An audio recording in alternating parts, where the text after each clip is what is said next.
Good morning, I am Sujata. Today I am assigning for neonatal nurse. I am demonstrating you about how to use the incubator for those baby who are premature and underweight and small for date baby or essential newborn care babies. This comes under essential newborn care babies.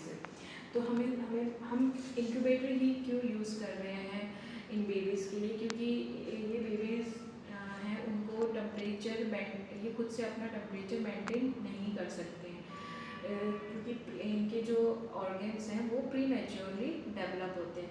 तो इनके लिए हमें proper humidity, oxygen saturations और एक close environment चाहिए होता है। ये बाहर जो एक्सटर्नल एनवायरनमेंट है उसमें ये लोग एडजस्ट नहीं हो सकते, इसीलिए हमें इंक्यूबेटर की चाहिए होता है। इंक्यूबेटर जो है वो ट्रांसपेरेंटली एक चैम्बर होता है जिसके अंदर में बच्चे को रखा जाता है और इसमें बच्चे को प्रॉपर ह्यूमिडिटी और ऑक्सीजन सेचुरेशंस मिलती है।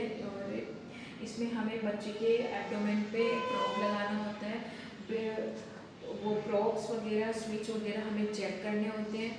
उसके बाद में सबसे पहले हम जब बच्चे को हम लेते हैं उससे पहले हमें हैंड वॉशिंग करनी है बिफोर एनी प्रोसीजर।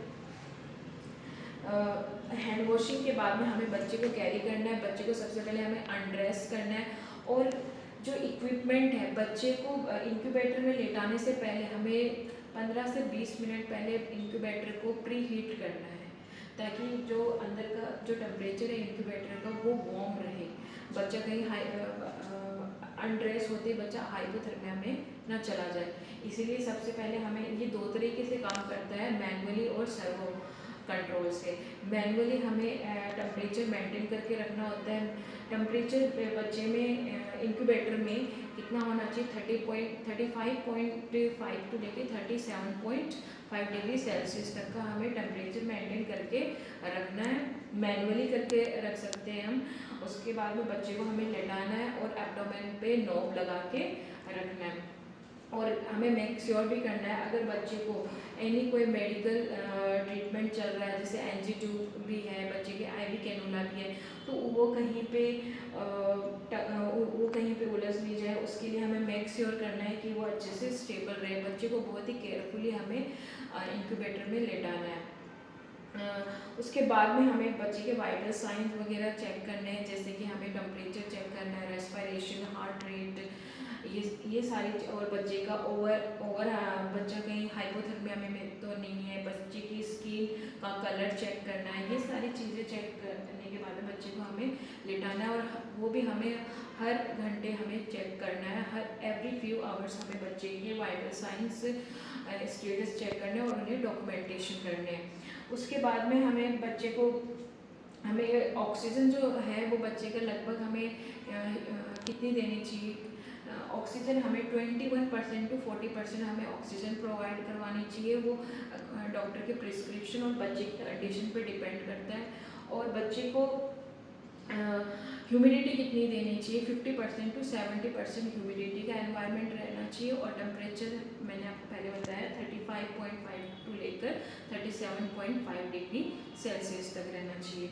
और हमें अगर बच्चे को ब्रेस्ट फीडिंग के लिए अगर डॉक्टर ने प्रिस्क्राइब कर रखा है तो हम ब्रेस्ट फीडिंग के लिए बच्चे को एनकरेज कर सकते हैं। ब्रेस्ट फीडिंग के लिए मदर को दे सकते हैं। अगर ये डॉक्टर ने प्रिस्क्राइब नहीं किया तो हमें एनजी ट्यूब फीडिंग के थ्रू ही एक्सप्रेस मिल्क लेकर बच्चे को देना है, या फिर बॉटल फीडिंग देनी है और फ्लूइड देना है बच्चे को during when baby is in incubator. हमें बच्चे का हर एवरी 24 आवर्स में हमें बच्चे का टेम्परेचर और चेक करते रहना है। अगर बच्चे का टेम्परेचर रेगुलेट हो गया है, एक्सटर्नल एनवायरनमेंट में वो एडजस्ट हो पा रहा है, तो हमें बच्चे इंक्यूबेटर को स्विच ऑफ कर देना है, डिसकंटिन्यू करना है। और हमें मेक श्योर करना है जब हम उसे एक्सटर्नल एनवायरनमेंट में लाएँ तो बाहर का जो रूम का टेम्परेचर है वो भी वार्म रहना चाहिए, वरना बच्चा वापस से हाइपोथर्मिया में भी जा सकता है। अचानक से वो कोल्ड एयर में आएगा तो कोल्ड टेम्परेचर के एक्सपोजर में आएगा। और बच्चे को